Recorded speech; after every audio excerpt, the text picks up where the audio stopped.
All right. But today we're moving on, and I'm going to upload some narrated slides on chapter 3 as soon as I get a chance. But now we're in chapter 4. And somebody hit one of the lights at the back for me. And let me get a roll started.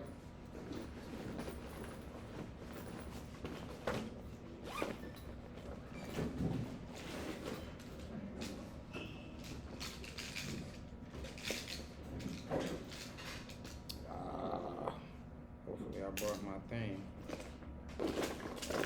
Uh-oh, y'all. Might have forgotten my... Might be on here, let's see.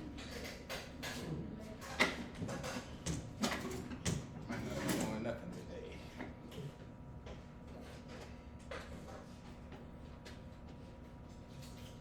Let's see.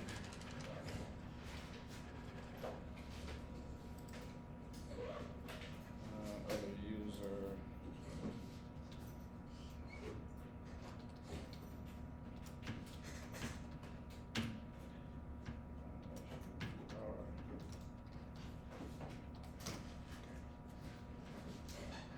Cut one more light off for me. Cut them all off. All right, let's see if I got my materials. If not, we might not be doing nothing today. Or I might be. Oh, yep, I got it. Oh, yep. Yep, indeed. Yep, indeed. I got it. All right.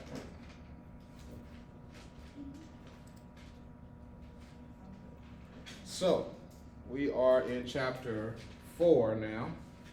So, chapter 3, and make sure I'm recording. Am I recording? Let's see.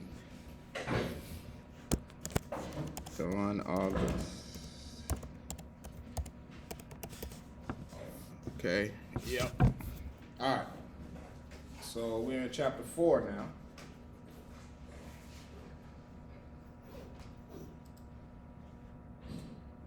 All right.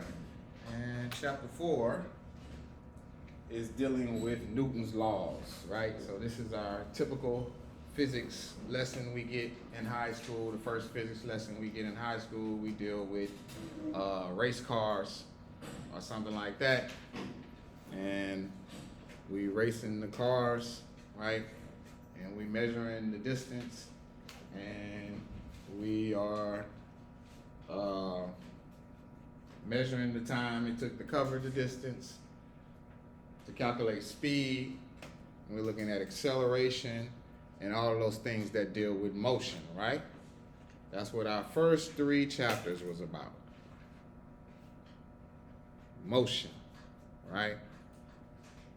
Mass. All of that impacts motion, right? How does mass impact motion?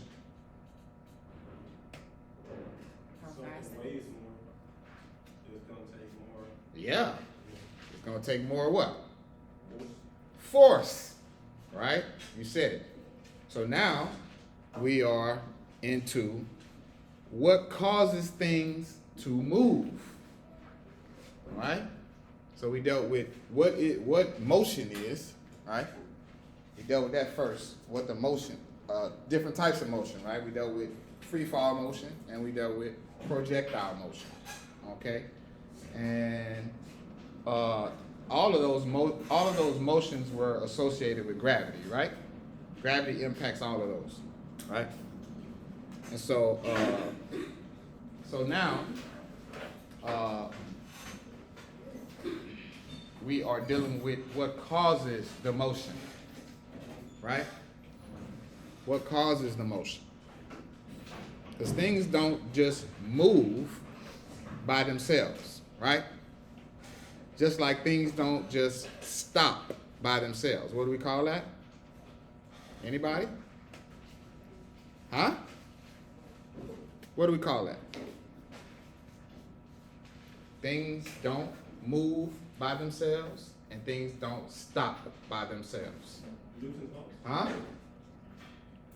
Somebody say something. Y'all gotta say something. I can't. This is childish. Newton's laws?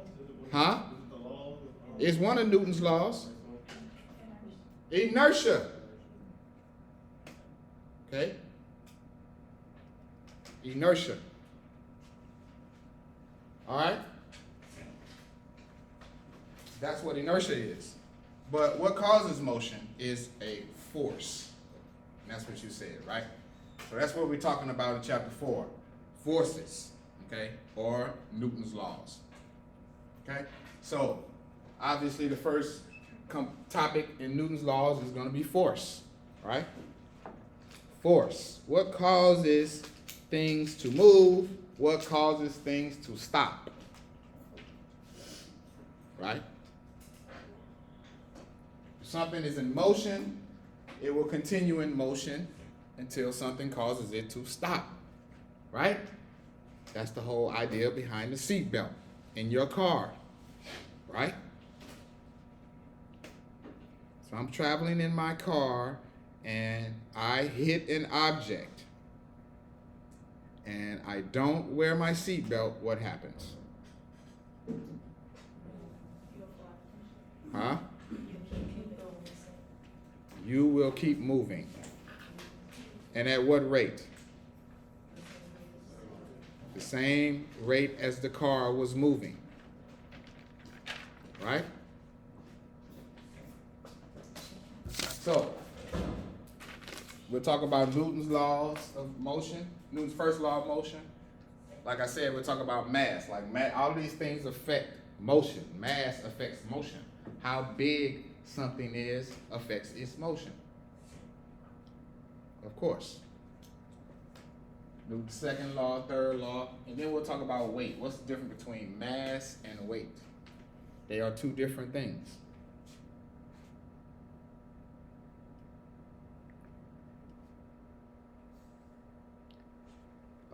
They are two different things. Mass and weight are two different things. Let me hold on a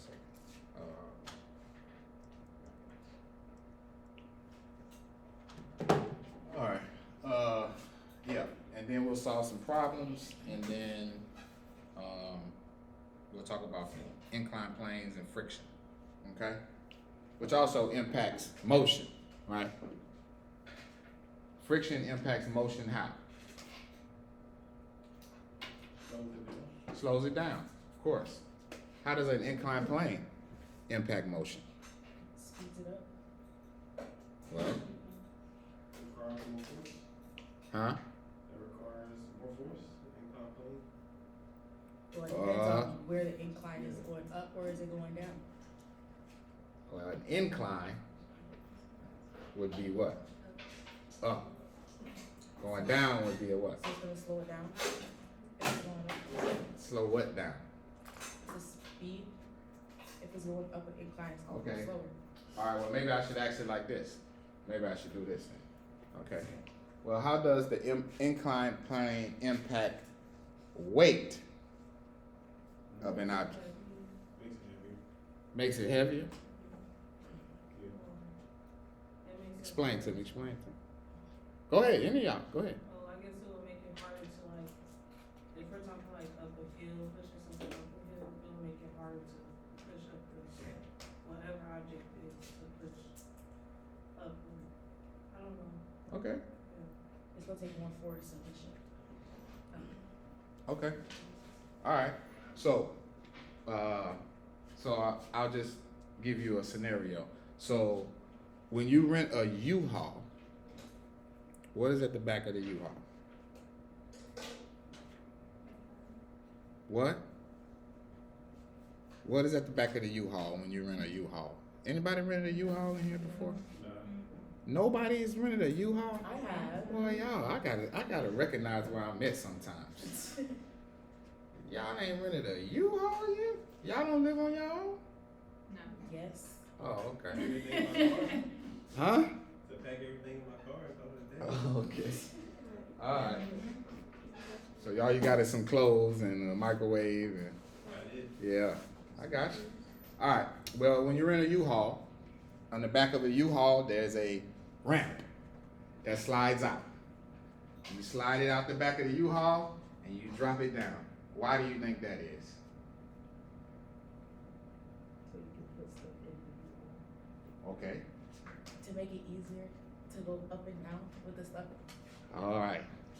So now we have identified how an inclined plane affects the weight. Doesn't make it harder, it makes it easier. Right? It's easier for me to go up the inclined plane with my microwave as opposed to me walking to the edge of the truck and then doing what? Stepping directly on top of it and going up. It's easier for me to just go up an inclined plane. Same way with a roller coaster. That's why the roller coaster does that, right? Because it's hard to go, right? It's harder to go against gravity, right? Right? But if, in order to get to that height, right, it's easier for me to go as opposed to going here and then going straight up to that height. You following what I'm saying? Yeah. So you use an inclined plane or a ramp, right? So a ramp, right? These are simple machines. Have we heard of simple machines before? Yes. Can we name some simple machines? A pulley, That's one. a wagon, right? A wagon? No. That's not a simple machine. A wheelbarrow? A wheelbarrow is a simple machine, yes. Not a wagon. So what do simple machines do? What are the point of simple machines? Make it easier Go against To do work. Whatever work there is that needs to be done, a simple machine is there to make it easier. Okay? So a force is a push or a pull, right? An object at rest needs a force to get it moving, right? So things don't start moving out of nowhere, right? And that's what Newton realized, right? When he was sitting under the tree and the apple fell out of the tree and hit him on the head. And then he said, oh, well, what caused the apple to fall out of the tree? Can anybody guess? Huh? gravity. Gravity. Yes, indeed. Gravity is an acceleration. And an acceleration causes a force. Okay? So Newton's first law is exactly what we said. Inertia, right? Inertia. That's Newton's first law. That things at rest remain at rest, things in motion remain in motion, unless acted upon by outside force. Okay? That's the first law. All right, and so this is just some additional information, but it goes back to the example I was telling you about you driving in your car without a seatbelt. If you're driving in your car without the seatbelt, when you hit the tree, you're going to move in the reference frame of the car because you were already moving with the reference frame of the car. Okay? So that's how we think about reference frames. So what is mass? Mass is a measure of inertia. So mass is a measure of inertia. So basically, the heavier something is, it means what? The harder it is to get moving or to stop or slow it down to a stop. Yes, indeed. Right? That's why we have, I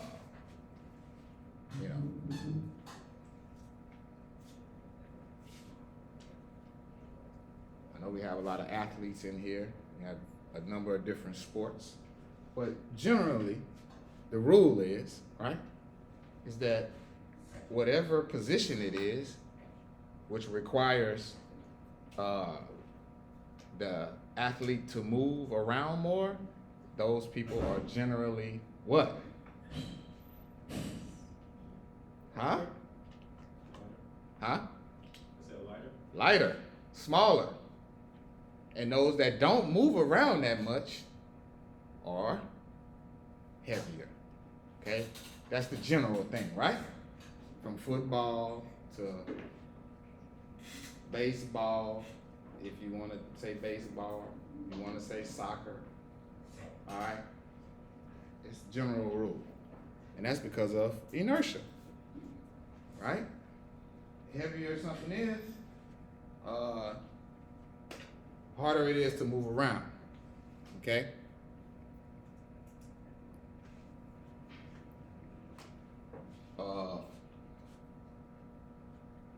So if I go to the moon, right, whose gravitational force is 1/6 it is here on Earth.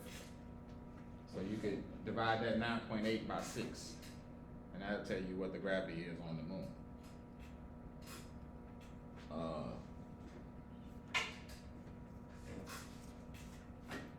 You will weigh much less, right?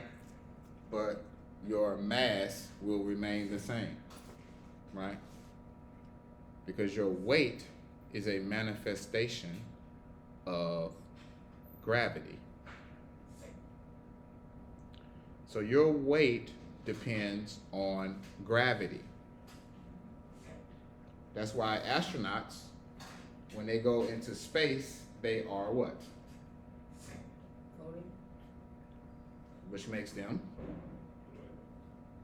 not lighter, but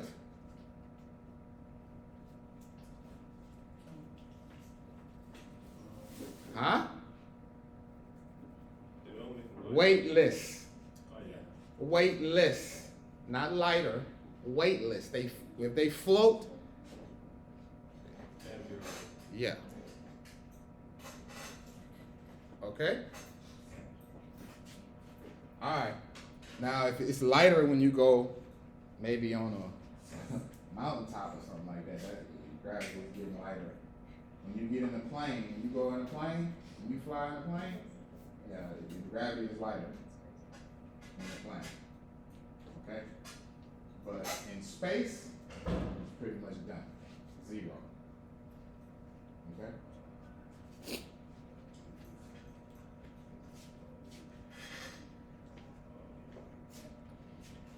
Wrong way. Alright, so second law, and we're all familiar with this from high school, right? Or whatever, okay? If you're not, then that's fine. We're gonna get familiar.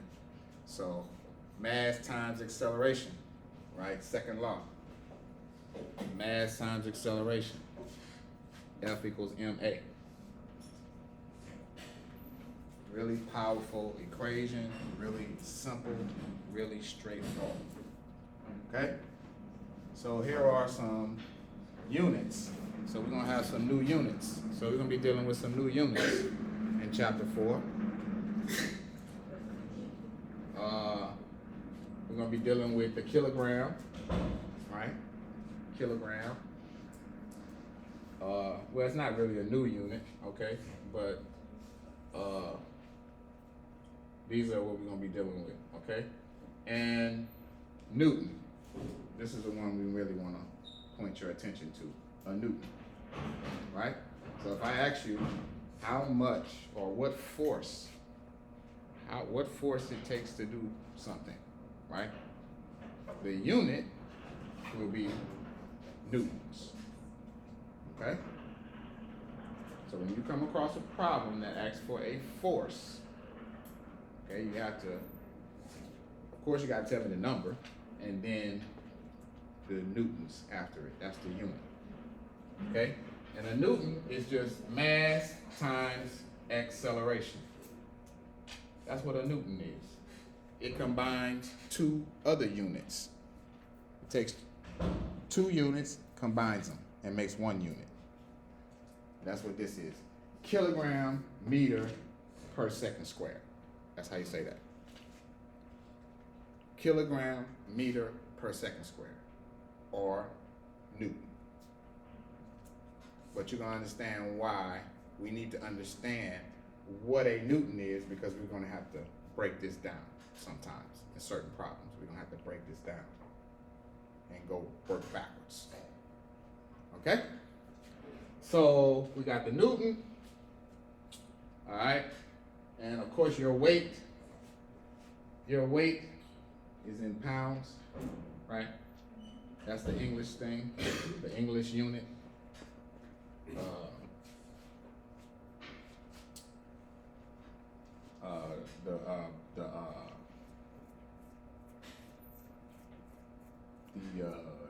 Let's see, the British unit for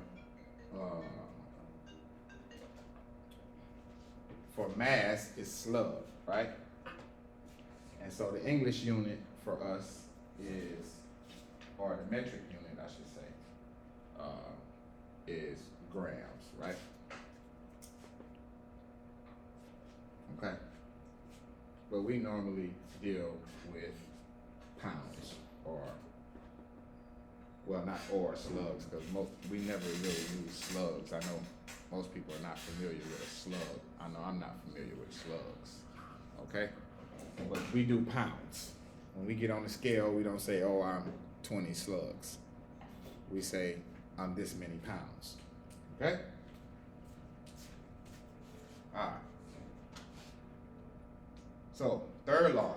Third law is every force has equal and opposite force, okay? Every force has equal and opposite force. So every force that you experience has an equal and opposite force, right?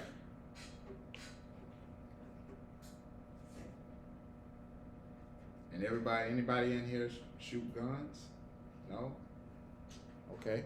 Well, you know what a recoil is, right? Okay. Well, that's Newton's third law, right? The force applied to the bullet to make it go that way, let's go put the same force in the opposite direction against you.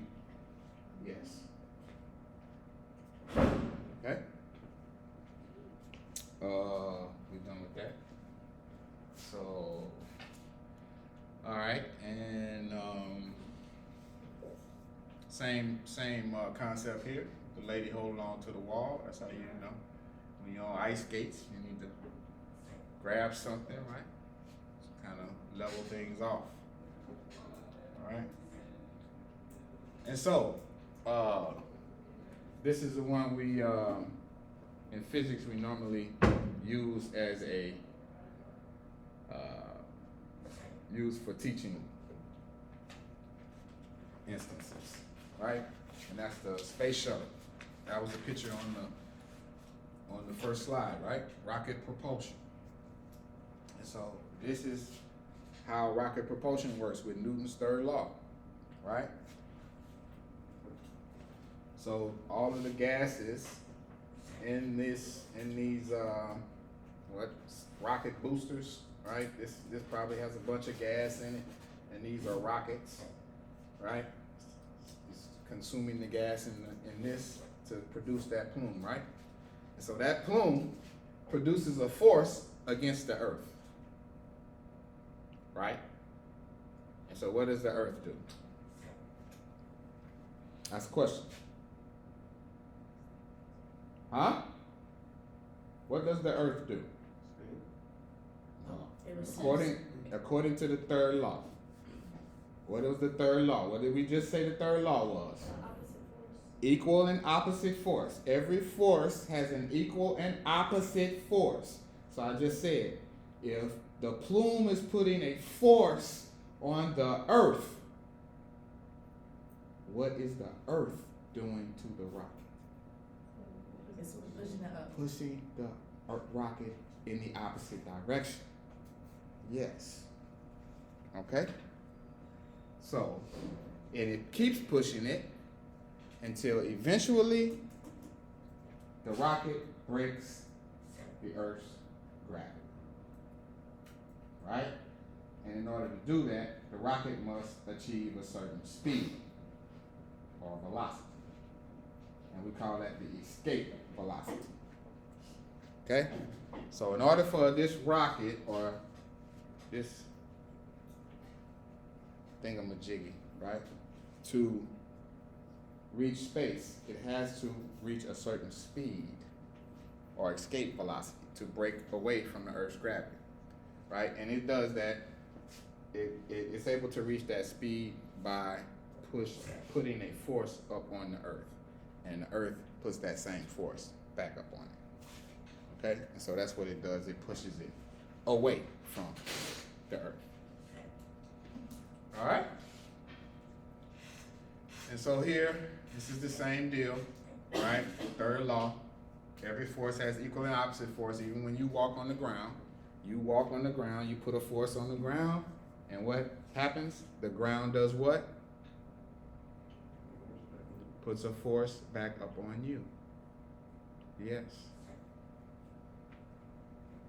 Okay? If I push this wall like this, I am putting a force on the wall, and what else is happening? You receive the opposite force. From the wall. Yes. The wall is putting a force back up on me in the opposite direction. Now, what happens when my force exceeds the force that the wall puts on me? You'll go through the wall. I'll go through the wall. Absolutely. Right? That's the same way with a table. If I put an object on a table, and the table is not able to put a force that is equivalent to the force that the object put on the table, then what happens? Huh? It's gonna break, or whatever the object is, it's gonna fall to it. Yes. I put the object on the table is gonna crush the table. Like if I put a boulder on that table, the boulder will crush the table because it's putting even though the table puts a force back up on the boulder, it's just not enough though. Okay? So that's it for that. So that brings us to weight. Okay? So weight. So weight is a manifestation of gravity, right? Gravity. And gravity is, as we already know, gravity changes based upon altitude, right? How far we are from the Earth's surface. So if I go up on a mountaintop, the gravity changes up on the mountaintop. Therefore, my weight changes up on the mountaintop. Okay? And it's sort of the same thing you experience in an elevator. Right?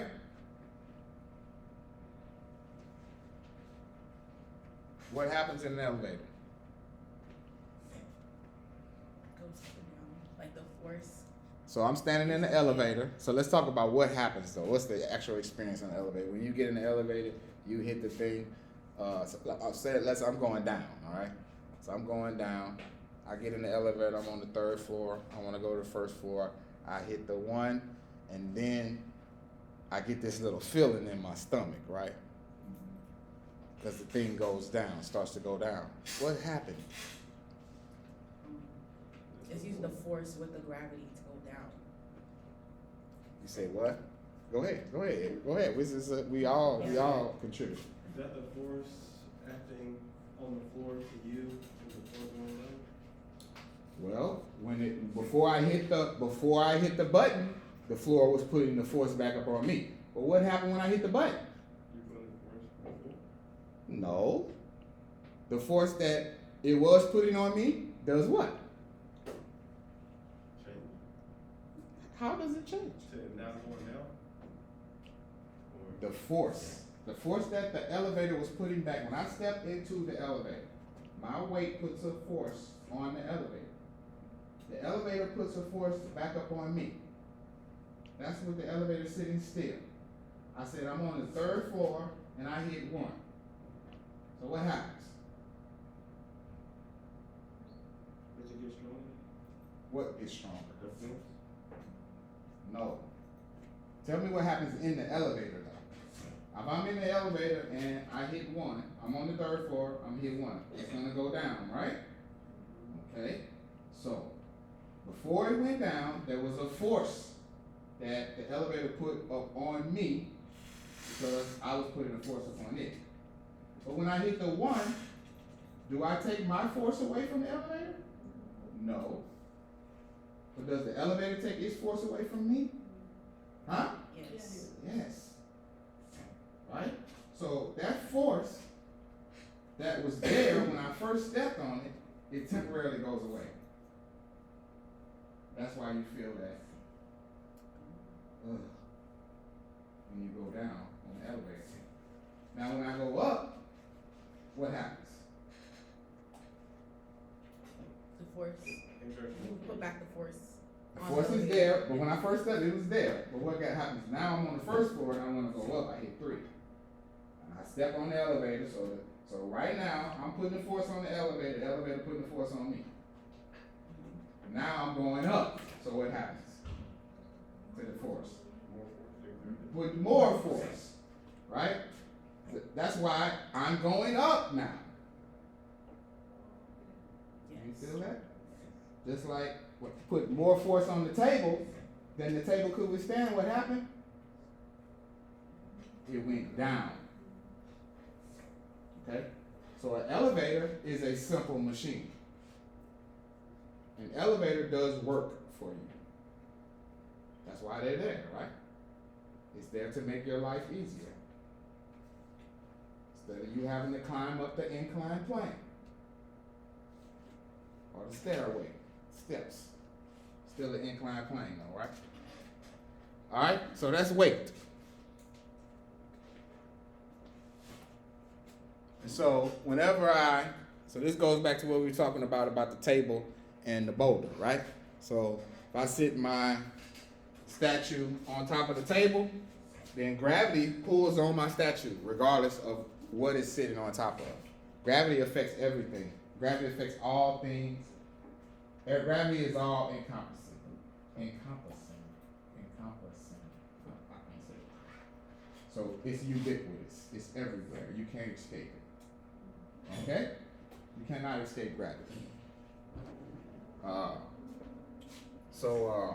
So it's pulling on my statue, right? But my table puts a force back in the opposite direction on the statue. That's why my statue is able to sit there without moving. Because the two forces have been equilibrated. They equal each other, but they're in opposite directions. So it's like a tug of war. What happens in a tug of war? I have one side pulling, and I have another side pulling. So what happens to the flag in the center? The flag in the center is going to go to the side with what? The most force.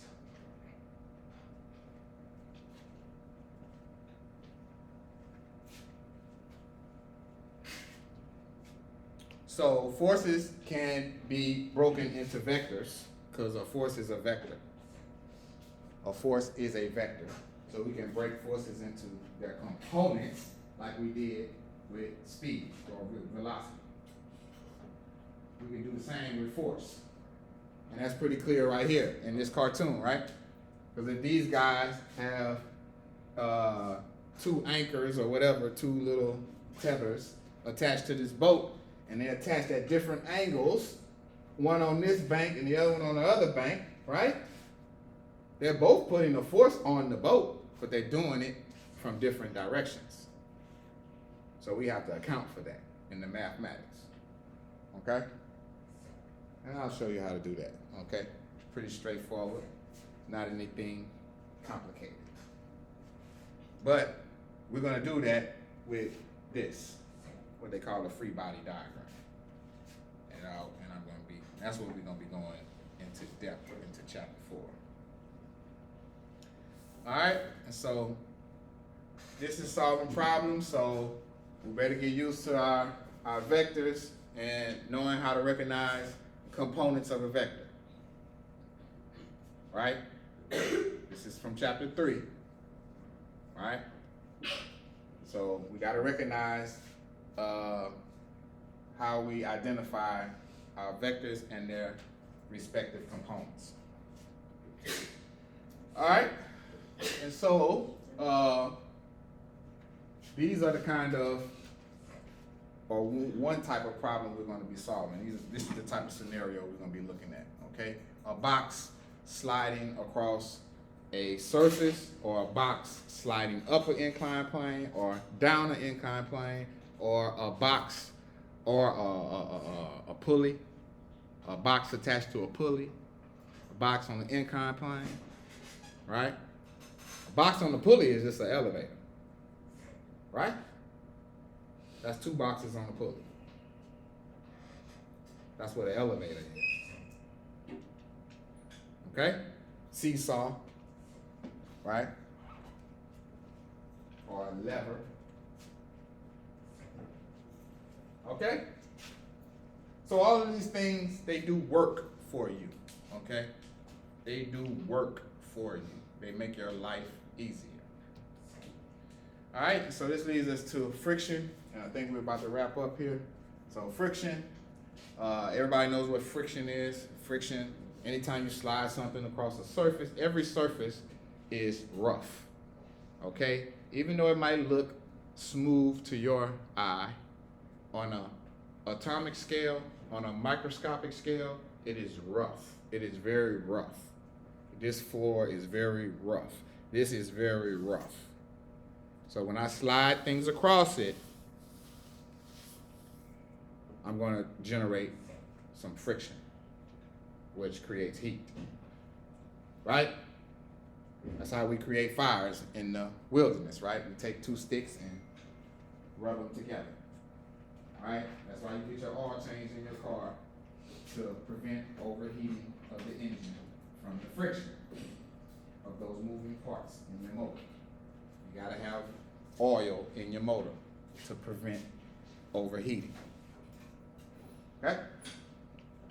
And so we're gonna deal with that equation for the friction quite a bit. So this is just to give you an idea of some different surfaces and what their coefficients of friction are, meaning how rough are they. And you can see wood on wood, that's relatively rough, wood on wood. But if you talk about ice on ice, look at that, ice on ice. You know you can slide ice on ice pretty much with no resistance, no heat created at all. Or it's the heat that's created is gonna melt the ice. So you ain't gonna feel the heat, it's just gonna melt the ice. But if you rub 2 sticks together, you'll feel that heat, right? Okay? And so you can go through this if you like, all right, and just compare. But this is all common sense, right? You know what how these materials feel, how they work with each other, and so you should be able to make some deductions from this chart. All right, and we don't worry about that. So this is what I'm talking about. Box on the inclined plane, right? Box is we can either be pushing the box up the inclined plane or gravity pulling the box down. Okay, and those are the scenarios we're gonna work on, and I'm gonna show you that. All right, so that's it. We have the summary. So Newton's first law, second law, third law, weight and friction. That's what we're taking away from chapter 4. Questions, concerns, or comments? You finished? Mm-hmm. Where's the other? All right. You want to hand it in? All right, that's it, folks. See y'all on Friday, and all right. Now, hopefully you're gonna be here on Friday because we might have a little party on Friday. Yep. You won't be here. Okay. I just use football season. Oh, no. Oh, all right, well, yeah, you good. You good. As long as you got the excuse, you're good. Is there a attendance sheet? I have it back. Oh, there it is. Do you know, like, there's one time Said November 1st. we gotta be out of here by November first. So I know you said this before, but are we In this class, yeah, this is probably gonna be, they haven't told me a new location, they might come up with a new location for me. But for right now, we're gonna probably just go online. But if they give me a new location, they might just give me a new room to meet. Okay. But we can meet in Lee Hall. You know? This is not like a lab class where we need stuff. Yeah. You know what I'm saying? So Yeah, that's what I wanted to make sure. Yeah. I know Yeah, we're yeah, stopping, yeah. we're doing online for lab, I just wanna make sure. right. Nah, the lecture class, we could very well meet in Lee. I just gotta find out if there's space available for us. Alright, thank you. All right? I won't be here Friday Okay. to go home and vote, so. Okay. So you're going home on Friday to vote on Tuesday? That's cool. It's all good. It's all good. I understand. That's it right there. Was where? Yeah, I was late and I didn't wanna interrupt. Okay.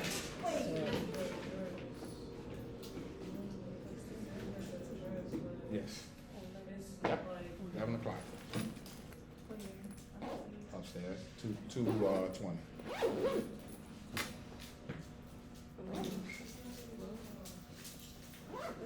I guess I'll just email you or something. Email me. Email me what? So I take the quiz. What you mean? No, you ain't gonna email me. You gotta take the quiz right now in front of me. Okay. Yeah. Okay. Yeah. And then I'm gone. I'm finna go too. So you're gonna have to wait till Friday. Okay, that's fine. So yeah, That's so fine, you and I'll showed make sure that. I'm on time. Yes. I'm glad. That's a great response. A great response. Yeah, I'm I glad. know it was my fault. I was Yeah. late, but I didn't want to just walk All up right, here and cool. yeah. So Friday, you need to be here on time, and before class starts, you say, "Hey," Yeah. like I told you, right? That's what she did. Yeah. See? Okay. All right. Thank you. I'll see you tomorrow. All right.